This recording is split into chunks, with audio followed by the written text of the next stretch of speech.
dans le bureau, il y avait une place aménagée pour le Modibo, et moi j'ai pris place à sa gauche. Face à Moussa, et puis... Sur une chaise ou bien un banc? Je ne peux pas vous dire la nature. Je sais qu'on lui a accordé quelque chose où il s'est assis. Je sais que ce n'est pas sur une acte. Vous m'excuserez. Oui.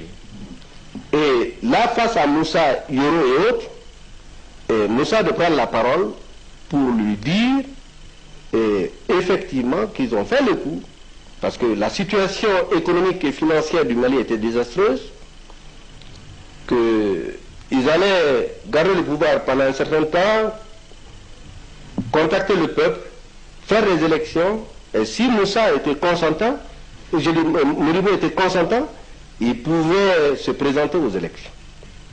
Que c'est Moussa qui parlait à Modibo. À Modibo.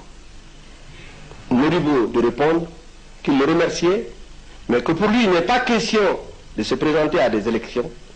Il préfère retourner à sa case et cultiver.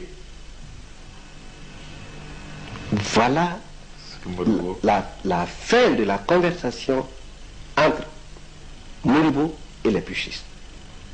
La séance est levée là. Tchekoro est sorti, Modibo l'a suivi, et juste à côté de l'engin, juste à côté des marches de l'escalier, l'engin était garé là, prêt, parti, donc c'était organisé. Quand Modibo s'est embarqué, Tchekoro m'a dit, mon capitaine, mission terminée. Pour vous? Pour moi. Vous ne le suivez pas? Je ne le suis pas. Donc, Tchona, voilà, de 6 h du matin jusqu'aux environs de midi, je suppose parce que je n'ai pas regardé ma montre, voilà le scénario du coup d'État. C'est-à-dire sur l'arrestation de Modibo que je connais. Oui, mais nous allons faire encore des reculs. Puisque nous avons des témoignages et de Moussa, président Moussa Traoré, et de certains hommes du comité militaire, parce que c'est le comité militaire qui avait renversé Modibo Keïta. On a dit que quand on lui a posé la question, on lui a fait part de la détérioration du tissu économique et social, qu'il a balbutié, ça c'est Moussa qui parle. Il dit qu'il a balbutié, qu'il lui a fait pitié. Vous étiez là, et vous résumez que Modibo a dit, face à ce marchandage, parce que finalement ça a l'air un marchandage. On vous arrête, après on vous apprend, bon ça ne va pas, nous allons organiser des élections. Alors comment vous interprétez tout cela? Est-ce qu'il faisait peur? Mais pourquoi pas lui dire la vérité? Vous êtes arrêté. En tant qu'officier, comment vous interprétez ça? Mais vous savez, il n'est pas facile de regarder même Modibo dans les yeux. Ah bon? C'est un don naturel. Moi, j'ai été son aide de camp, mais quand je rentrais dans son bureau, il faut reconnaître, j'avais le sentiment d'avoir quelque chose d'étrange devant moi. Peut-être qu'il y avait quelque chose de mystique, je ne sais pas. Ça, vous pouvez le demander à tous les Maliens. Il a imposé le respect. Il a imposé le respect. Sa carrure, d'ailleurs, imposait le respect. Modibo est d'un courage remarquable. Et je vais vous donner même 2 aspects de son courage. Il m'a raconté une fois, et ça a été confirmé par l'auteur d'ailleurs, le docteur Zenzou du Dahomey. Simplice Zenzou. Voilà. Derlin Zenzou. Derlin Zenzou. À Ponty. Au cours d'une noyade. Il s'est noyé dans la mer. C'est Modibo qui l'a sauvé. Derlin. Une seconde fois, Modibo a pris dans son champ un reptile de bois de ses 2 mains, convié les gardes-corps à apporter un sac et il l'a mis dans le sac. C'est pour vous dire que Modibo est d'un courage remarquable. C'est un courage que j'ai envie d'avoir le même courage. Je suis complexé quand on me parle du courage de Modibo. Je suis un soldat, il n'a pas fait la guerre, moi j'ai fait la guerre. C'est courageux. Il était courageux. Mais ce n'était pas pour des actes de mystification. Non. Ni démagogique, rien. C'est pas démagogique. Modibo était courageux. Oui, tout le cheminement le prouve en tout cas.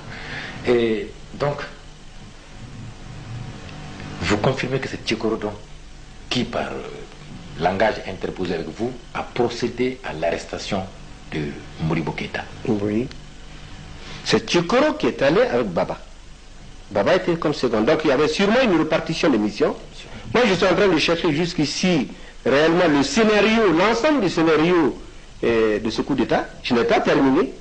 Je sais que l'arrestation du colonel Ségou Traoré, Philippin avait une part du côté de l'état-major, je n'ai pas fini de recenser tous les aspects. Donc c'est pourquoi je n'en parle pas. Mais ce sont les deux, comme officiers, que je connaissais. C'est Tchekoro qui a parlé. Parce que je reviens souvent là-dessus, parce que dans les propos populaires, quand il y a eu le coup d'État et que Tchekoro est devenu incontournable du fait de son rôle à la sécurité, à la sûreté nationale, ben, cette gloriole lui a été venue comme ça. On disait que c'est lui qui avait arrêté Modibo de ses propres mains. Et aujourd'hui, vous confirmez en tout cas que c'est lui qui s'est adressé, qui a signifié à Modibo son arrestation. Effectivement, ce n'est pas un Benké, ce n'est pas un autre. C'est Tchekoro qui était sur le terrain. Malheureusement, Tchekoro ne vit pas. Je n'ai pas jeté des fleurs à Tchekoro. Baba Diarra est encore vivant, mais malheureusement, il est arrêté. Mais Baba Diarra également peut le témoigner. Il n'a pas eu à s'adresser à Modibo. Celui qui a eu à s'adresser dans cette affaire, c'est Tchekoro et l'aide de camp. Voilà exactement la scène. Mais je dois vous dire en toute objectivité, quand un coup est consommé,